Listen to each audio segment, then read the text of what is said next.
Hello বন্ধুরা, welcome to my Saraswati kitchen. আশা করি তোমরা ভালো আছো আর আমিও ভালো আছি। আজকে হাজবেন্ড নিয়ে চলে এসেছে ট্যাংরা, একেবারে দেশি ট্যাংরা দেখতে পাচ্ছ। আজকে এই ট্যাংরা মাছেরই আমি রসা করব, পাতলা করে রসা করব। শরীরের পক্ষে খাওয়া ভালো, হালকা গরম পড়েছে। তো দেখো আমি কিভাবে বানাই। তার জন্য এখানে গ্যাসটা ধরিয়ে নেব, কড়াই একটা বসিয়ে দিয়েছি। ট্যাংরা মাছে ভালো করে লবণ আর হলুদ মাখিয়ে নেব।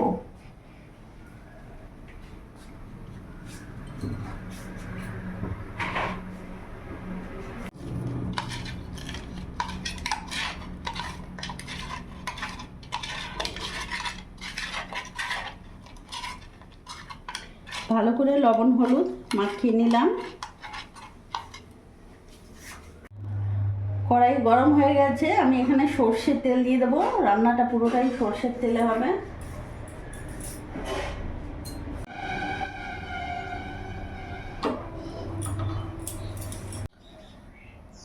তেল গরম হয়ে গেছে, আমি মাছগুলো ছেড়ে দেবো।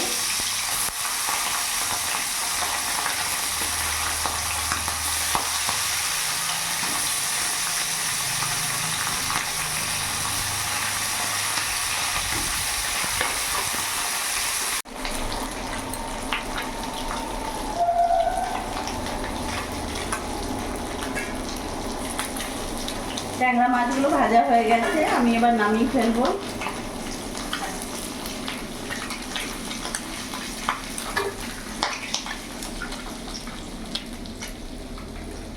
ট্যাংরা মাছের পেটে ডিম রয়েছে, ওই জন্য একটু করে ফুটছে। বাদ বাকি মাছগুলো ছেড়ে দেবো।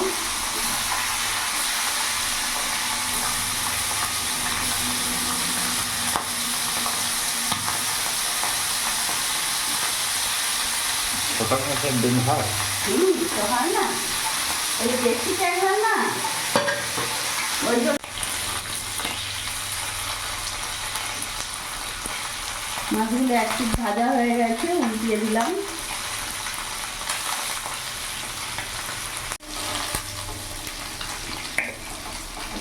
মাছগুলো ভাজা হয়ে গেছে, আমি এবার নামিয়ে ফেলবো।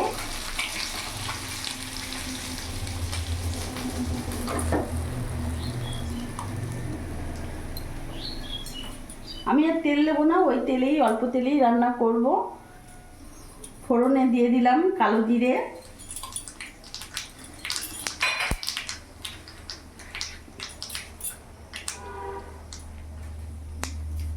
তার সাথে দুটো কাঁচা লঙ্কা চিড়ে দিয়ে দিলাম।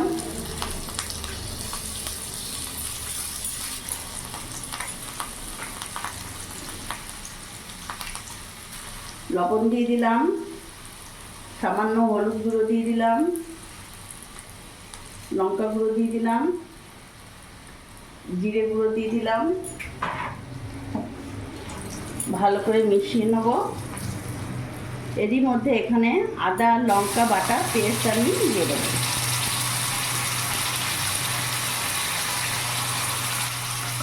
ট্যাংরা মাছে কোনো রকম রসুন আর পেঁয়াজ আমি ব্যবহার করছি না। কালো জিরে ফোড়ন দিয়ে পাতলা রসা করছি,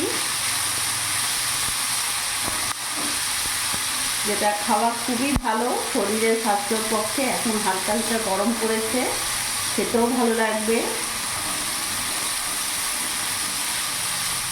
মশলাটা কষানো হয়ে গেছে, এখন আমি জল দিয়ে দেবো।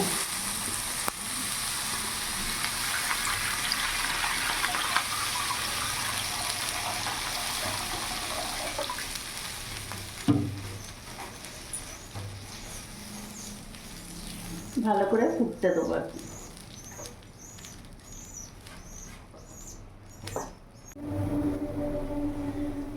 ঝোলটা ফুটে গেছে, এখন আমি মাছগুলো ছেড়ে দেবো।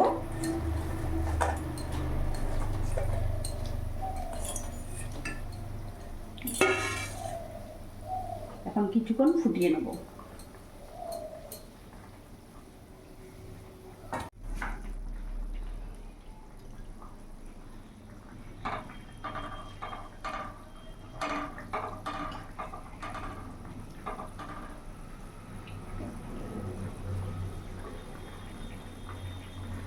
গ্যাসটা অফ করে দেবো। মাছ দিয়ে আমি 3-4 মিনিট ফুটিয়ে নিয়েছি।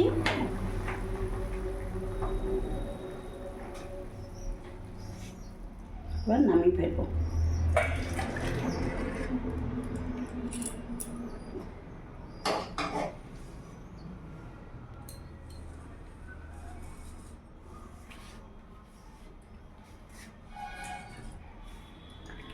তো বন্ধুরা, তোমরা দেখলে আমি ট্যাংরা মাছের পাতলা রসা বানিয়ে ফেললাম খুব সহজভাবে। কোনো রকম পেঁয়াজ আর রসুন দিইনি, আদা বাটা দিয়ে আমি করলাম রান্নাটা। দারুণ লাগে খেতে। এইভাবে তোমরাও করে দেখো, শরীরের পক্ষে খুবই ভালো। আর আমার এই ভিডিওটা যদি ভালো লাগে প্লিজ লাইক করো, সাবস্ক্রাইব করো, আমার পাশে থেকো। আর তোমরাও সবসময় ভালো থেকো।